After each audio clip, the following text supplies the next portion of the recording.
The night was heavy with smoke, the creak of wooden chairs, and the shuffle of worn playing cards in the back room of Dawson's saloon, where men who had worked all week, breaking their backs on ranches or mining, claims came to blow their wages on whiskey, poker, and dreams of luck turning in their favor. And seated among them was Jack Holloway, a man known in town as the Lonely Rancher, a tall, broad-shouldered cowboy with a weathered face, piercing blue eyes, and a silence that spoke louder than words. For Jack had lost his family years ago in a winter storm, and though he had all the land a man could want,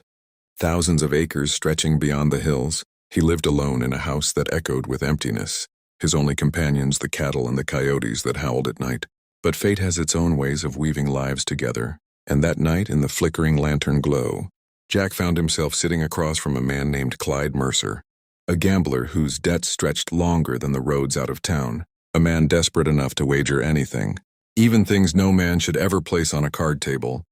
And with sweat on his brow, Clyde pushed forward his last chip, and then, with trembling hands and a smirk that made the others shift uncomfortably, he added words that would silence the room. "If I lose this hand, you can take her, my woman. She's upstairs carrying my child, and I can't feed her no more." And though every man at the table looked at Clyde like he was the lowest creature alive, not one spoke up,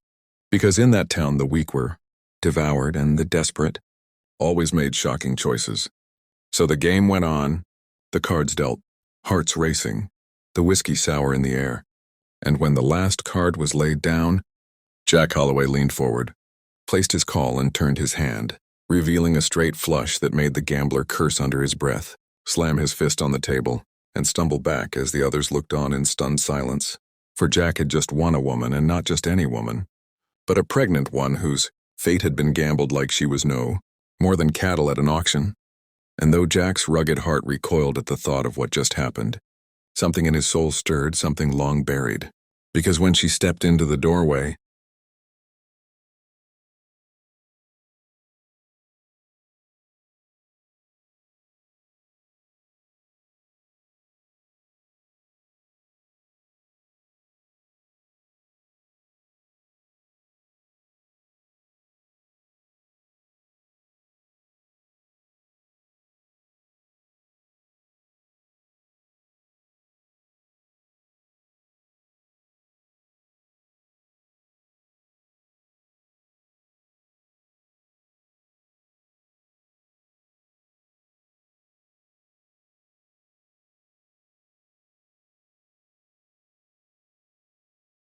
Jack saw not just desperation but dignity, not just sorrow but strength. Her brown eyes fierce despite the weariness, her hand resting protectively over the swell of her belly, and in that instant the Lonely Rancher's world shifted. For her name was Eliza, and her story was about to intertwine with his in ways that would leave the entire town speaking of it for generations. Yet on that first night, the whispers spread like wildfire through Dawson's saloon, men murmuring that Jack Holloway had done the unthinkable, not only taking in another man's woman but one carrying a child that wasn't his, and the town's moral compass, fragile as it was, tilted into scandal. But Jack, ignoring the looks and the questions, took Eliza's trembling hand, nodded once to the stunned onlookers, and walked her out into the night. The stars above cold and endless, and though no words passed between them on that ride back to his ranch, both knew their lives had been altered forever, for what began as a gamble would turn into a tale of redemption, sacrifice, and love so profound it would shake the judgment of every soul in that dusty town. And friends, if you're gripped by how this unbelievable night sets the stage for a journey no one saw coming, make sure you hit that subscribe button right now so you don't miss the shocking twists and heart-stirring moments waiting in Chapter 2, because trust me, what happens next will leave you speechless. The days that followed Jack Holloway's shocking win at the poker table turned into whispers that spread across every porch, church pew, and dusty street in the town of Dawson, for people were divided between those who saw him as a fool for taking in another man's burden and those who secretly admired the courage it took to defy the scorn of the world. Yet none dared speak their opinions to Jack's face, for the Lonely Rancher carried himself with a silence and strength that made men lower their eyes when he passed.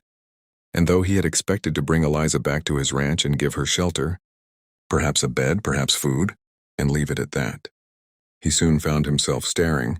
at a woman who was far more than a burden, for she moved about his lonely house like someone who had always belonged, sweeping out the dust, cooking meals from the little supplies she found, mending old curtains with a needle and thread. And though she was heavy with child and worn from months of hardship, she carried herself with a quiet resilience that unsettled Jack's long-guarded heart, because for years he had walked through rooms that echoed with silence, hearing only the wind push against the boards. But now there was the sound of humming in the kitchen, the gentle laughter when she stumbled across an old photograph, the soft prayer she whispered at night by the window as she held her belly. And though he never asked, Jack could see in her eyes the storms she had survived. Storms of betrayal, storms of hunger, storms of being cast aside like a card discarded from a gambler's hand. And slowly, without realizing it, he began to rise earlier just to hear her hum, to come back sooner from riding fences just to find her in the lamplight, her face soft with weariness but touched by strength. Yet as much as he tried to ignore it, the town would not, and soon the whispers turned into open judgment.